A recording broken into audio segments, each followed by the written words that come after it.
It's Little Legends. Ladies and gentlemen, it's too much. Your wallets. So, yeah, this is a video about Little Legends. So, back when TFT first came out, the game launched with about 6 total Little Legends, each with their own variants or chromas that all have different color schemes and all that kind of jazz. But what made Little Legends different than normal skins in League was that you kind of had to gamble to get the ones you wanted. Because you see, some of these Little Legends were duds, and some of them were cool. So, you spend your money, you get to flex on the poor people. That's kind of how League skins work regardless anyway. So, if you want to get the good skins, you gotta gamble, boys. Now, because of this gambling system, there tends to be some duds or some designs that aren't exactly favorable and ones you wouldn't want. And, you know, despite what the Constitution says, not all Little Legends are created equal. In fact, some just suck. So today, we're going to be rating these little fuckers one by one so you know, objectively, which ones to gamble away your unemployment money on. Series 1. So let's start off with the first series that launched the game. This first series had 7 total variants, and it's really clear from the get-go that this is the first set. A lot of the designs are really safe or kind of just based on characters that have already been featured in League. So, starting off with the River Sprite. This guy is the default Little Legend that comes with the game, and you get him for free. And there's not really much to say about him. He's as basic as they come, and despite being named after a tasty beverage, he still falls flat for me. His UFO skin on paper seems really cool, but honestly in game it just looks like the UFO part of the model is sort of awkwardly placed on top of the Sprite guy.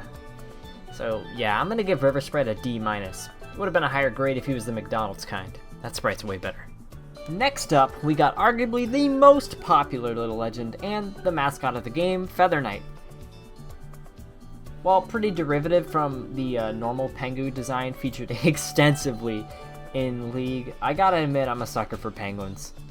Club Penguin was my favorite MOBA as a child, so Feather Knight is right up my alley. He also has some great chromas. Sakura, True Ice, and Extra Spicy all look super cool.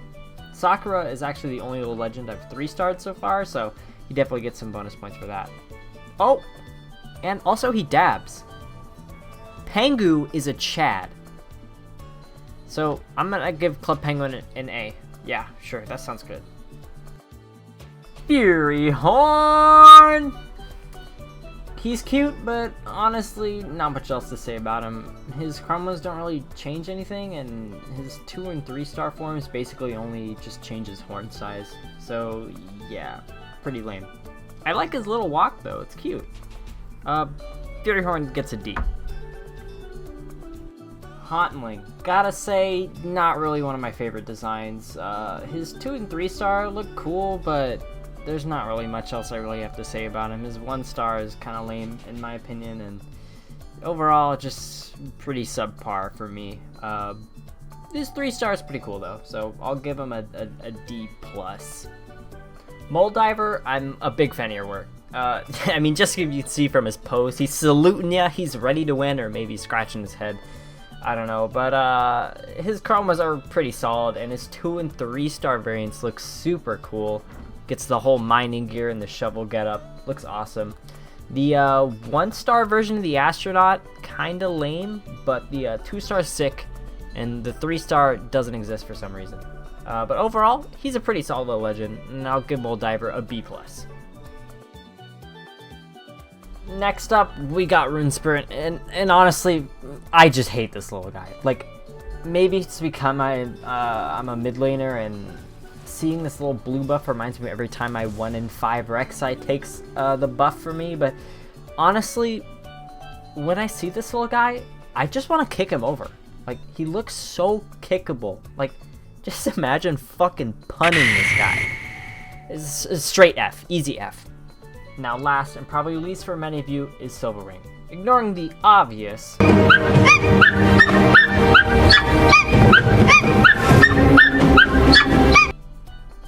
I like this guy. He was the starter Pokemon I chose when the game came out, and although I never unlocked them, the 2 and 3 star variants look super cool as well. So I'm gonna give him a C+. So overall, Series 1 gets a 4.5 out of 10. It's pretty much just carried by Moldiver and Feather Knight. Series 2. Paddlemar is a peaceful and easygoing little guy. They typically swim in packs and like to stop on beaches to lay their eggs. They even say that if you breed them, they'll drop Scoot, and you can use that to build a helmet out of. It's really handy if you're looking for an easy top 4. Paddlemar gets a solid 600 out of 1,000.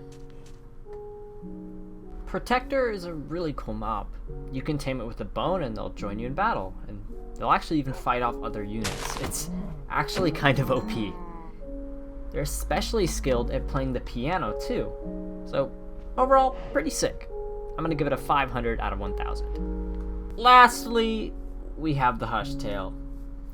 While some would say majestic, I would say poo-poo pee-pee. It kind of just flies around and does nothing. Loser legend for sure. 100 out of 1,000.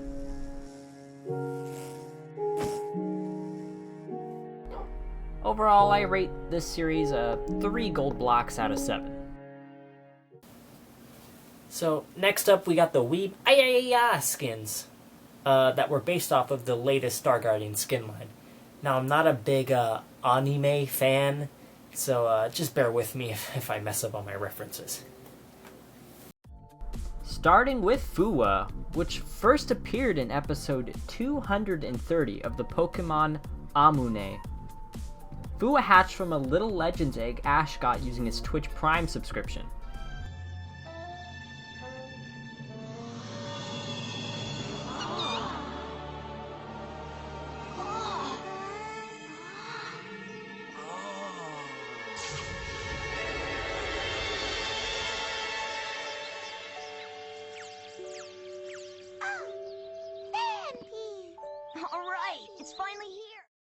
Overall, the episode was pretty bland, and so was the design for this guy. In the Amuni, he looked really cute, but for whatever reason, it just didn't really transfer over into the game.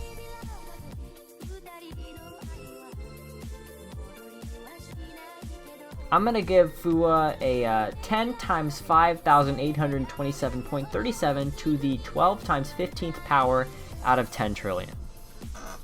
Next up, we got Shisha. This iconic character made his debut in the Dragon Ball Z episode, Gohan's Rage. Shisha is a pretty cool anti-hero that contains immense power, most famous for the notorious over 9,000 line.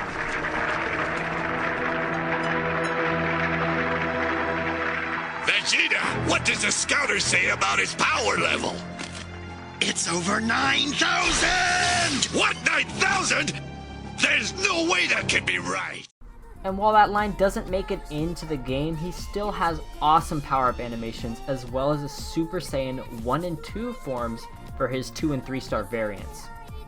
Overall, I'll give this one a 9,000 out of 103,928,367 times 0.9323 to the 9th power. Pretty good score. And last in the set, the king of them all, Dango. Now, I'm not a big Animu fan, like I said, so I'm not really sure which one he's from, but I'm just going to take a wild guess and say Diary of a Wimpy Kid Dog Days. Dango is probably the cutest little legend. I mean, look at how he rolls around with the items. Oh my god, it's so cute. And the sounds he makes are just so adorable. Just listen. I wish I was lucky enough to get more than just the base 1-star version, but honestly, the 1-star version alone is better than like 60% of Series 1, so I'll take it. Dango gets a 10.33333817 out of 10.33333817. A perfect score. That series was pretty good. I'll give it an R rating. Alright, you still with me? We're almost there. This next one will be really quick. The True Damage Little Legends suck. I hate all of them. Like, what the fuck are these even supposed to be? I'm genuinely curious. I know I dogged on Series 1 for having bland designs, but at least I had a general idea of what the hell those were even supposed to be. And these names, good lord, these names. Oisa, Kiki, and Mel what? These names are garbage! I shouldn't need a degree in Mongolian dialect to be able to pronounce these names right. The True Damage series sucks. I'm gonna take a page out of Jeremy John's book for the rating. These True Damage Little Legends are dog shit. Okay, still there? We'll speed run through these ones too. Ah, the craggle! I actually really like this design. It's kind of like what I imagined Galio would look like as a kid. It's cute. And the Black Mist Chroma is super sick. So I'm gonna give it a $sign out of a % sign. Flutterbug.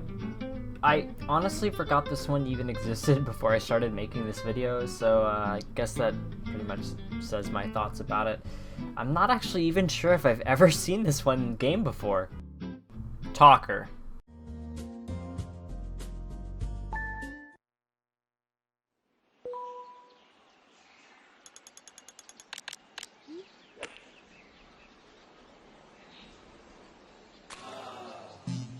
Two out of 7. So overall, I'll give this series a TSM not fucking up out of 5.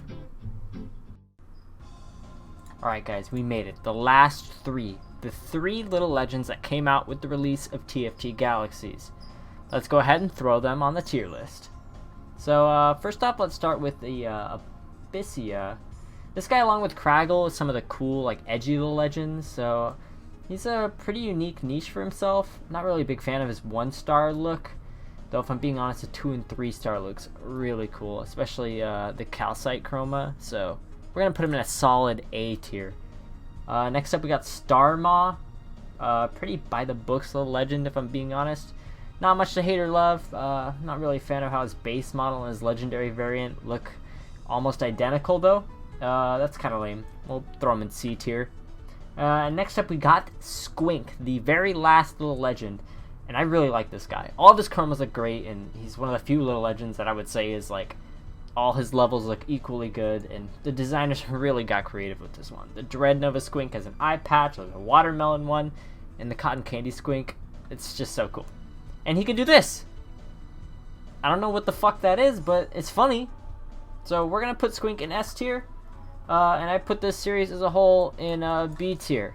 There you go. Well, there you have it. I hope all my reasonings and ratings for all these little guys is more clear now. And if there's one thing you're going to take away from this video, it's that all little legends aren't created equal. Ready to die, Rune Spirit?